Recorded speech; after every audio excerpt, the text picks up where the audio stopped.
దాన్ని చూద్దాం. ఇప్పుడు విద్యా గారు వైజాగ్ నుంచి రాస్తున్నారు. వివాహ యోగానికి శివుణ్ణి ఏ విధంగా ఆరాధించాలి అని ఆవిడ ఉత్తరం రాశారు. వాస్తవానికి వివాహం అనేటువంటిది ఒక వ్యక్తికి సంబంధించినది కాదు.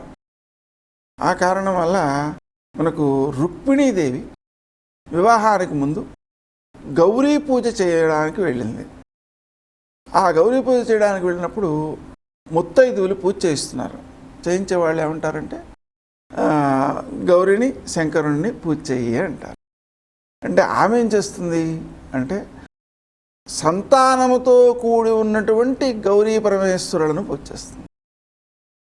ఆ కారణం వల్ల ఏం జరిగింది అంటే మనకు కృష్ణుడికి 16,120 భార్యలు అయితే వారిలో రుక్మిణీదేవికి తప్ప ఇంకెవరికి కూడా మొదటగా సంతానం కలగల.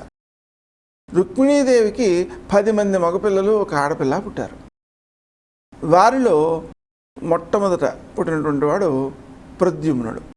ఈ ప్రద్యుమ్నుడు కృష్ణు యొక్క కుమారుడుగా ప్రసిద్ధుడు. అతను కాక తక్కిన వాళ్ళు ఎవరైతే అంటే తక్కిన భార్యలకి ఎవరైతే సంతానం కలిగారో వాళ్ళల్లో అందరి పేర్లు ఎవరికి తెలియదు. ఒక సాంబుడి పేరు ప్రసిద్ధమైంది. సాంబుడి పేరు ఎందుకు ప్రసిద్ధమైంది అంటే వ్యతిరేక దిశలో ప్రసిద్ధమైంది. అంటే ఆయన్ని బాగా అందంగా ఉండేవాడు ఆయన.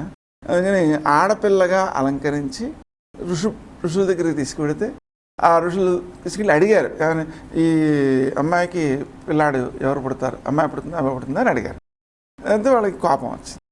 కోపం వచ్చి విషయం తెలుసు కాబట్టి కోపం వచ్చి ఏం చేశారంటే ఈ అల్లరి పనులు చేసినందుకు గాను నీకు ముసలం పుడుతుంది యాదవ కులానికి అని చెప్పించారు.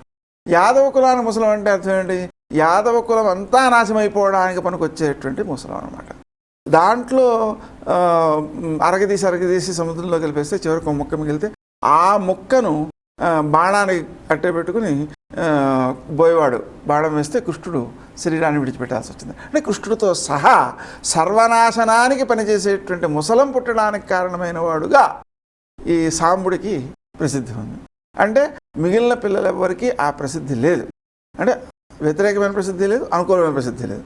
ఒక్క ప్రద్యుమ్నుడికి మాత్రమే కృష్ణుడు కుమారుడుగా ఉత్తమమైన ప్రసిద్ధి ఉంది. దీని బట్టి మనకి ఏమర్థమవుతుంది? దానం కొద్దీ బిడ్డలు అన్న రీతిలోను, అలాగే పూజ కొద్దీ మనకు పుణ్యం వస్తుంది అనే భావంతోనూ ఈ సంతానంతో కూడి ఉన్నటువంటి ఆది దంపతులను పూజ చేయడం ద్వారా ఆమెకు మొదట సంతానం కలిగింది అని అర్థం చేసుకోవచ్చు.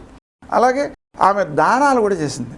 పెళ్లికి ముందు ఏం చేసింది అంటే భీష్మక మహారాజు ఆమె చేత నువ్వుల పర్వతాలు, బియ్యం పర్వతాలు, బెల్లం పర్వతాలు, అలాగే వస్త్రాలు, అలాగే బంగారం, వెండి, మంగళసూత్రాలు, అప్పాలు, ఉప్పు అంటే లవణ పర్వతాలు ఇవన్నీ కూడా దానం చేయించాడు. ఇలా దానాలు చేసినందువలన కూడా ఆమెకు సంతానం, ఉత్తమ సంతానం కలిగిందన్నమాట. దీన్ని బట్టి మనకు అర్థమయ్యేటువంటి విషయం ఏంటంటే సంతానముతో కూడిన ఆది దంపతులను పూజ చేసుకోవడం ద్వారా మనకు వివాహాధికమైనటువంటి శుభకార్యాలు జరగడానికి అవకాశం ఉంటుంది.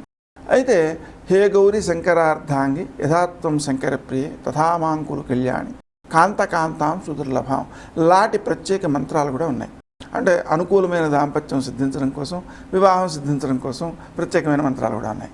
అందువలన మనం ఆది దంపతులను ఇద్దరినీ పూజ చేసుకోవడం అనేటువంటిది శ్రేష్టము ఒక శివుడిని పూజ చేయడం అనేటువంటి దానికంటే. అలాగే ఆది దంపతులను కూడా సంతానంతో కూడిన వాళ్ళని పూజ చేసుకోవడం ద్వారా ఉత్తమ సంతానం కలిగి